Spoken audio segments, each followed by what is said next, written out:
đã chưa đâu vậy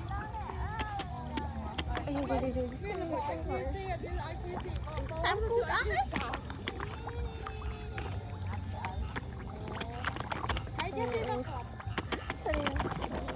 cái này chua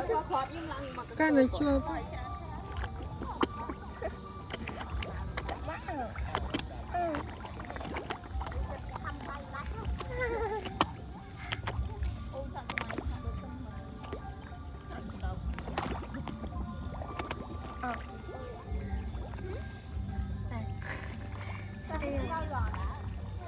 ba tầng đâu á bởi vì no.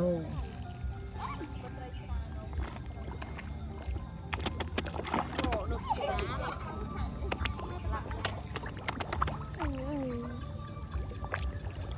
Nó thơm ạ nó ngọt rồi không nghe xe đã chân đi nó xe to kia ngọt con ăn này chồng bàn muối tơ các bạn